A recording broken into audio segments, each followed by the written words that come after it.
At this place in history, we're in Newport with Executive Director of the Vermont Historical Society, Steve Perkins. So we're doing a little library browsing today. A little library browsing. So this is the Goodrich Memorial Library, and it has a really cool little collection hidden away in it. So I thought we'd go inside, talk with librarian Catherine Zena Langlands, and check it out. When was this library opened? This library was actually opened in 1899. We broke ground in 1898.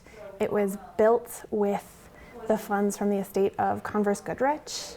And he passed away before the building was finished, but it was built as a library. He was always very philanthropic.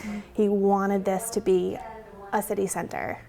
So it was always his life dream to have this library here in Newport. And it definitely feels like it. I mean, this is a gorgeous building, and it's not just what we think of as a traditional library. It's full of art, and it's almost like a little museum for Newport as well. Absolutely. So I want to talk about, there's a little cool book on the wall behind us. What's the story of that book? That book is the first book that the library has ever had. When we opened, the will of Converse Goodrich actually said that we were supposed to finish the building and then furnish it with books.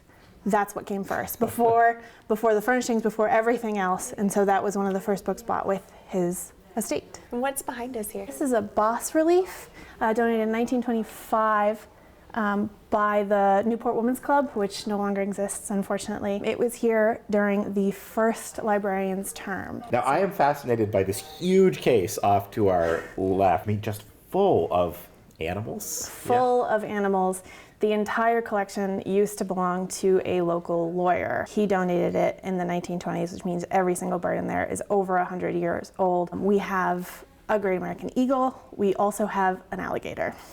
So it's not just Vermont birds. It's animals from all over the place. We have a lot of Vermont birds and a lot of other Vermont animals. There's a loon in there as well, which is very nice. What other type of activities happen here? The next one coming up is the Mother's Day Tea. It's an annual event that we have.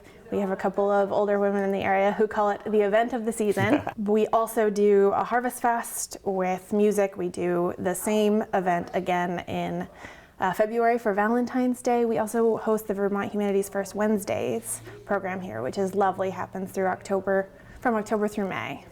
And there's a great assembly hall. And there is a great assembly hall, and it was built as an assembly hall, so the acoustics in there are wonderful. If you look at the ceiling, it's gorgeous, all wooden. So if you're looking to learn all about Newport and you're visiting town, you need to come here. Absolutely. And what are the hours and how do people visit? Walk in the door, of course. Our hours are 10 to 6 Monday through Friday and 10 to 3 on Saturdays. Checking out Newport's past. At this place in history.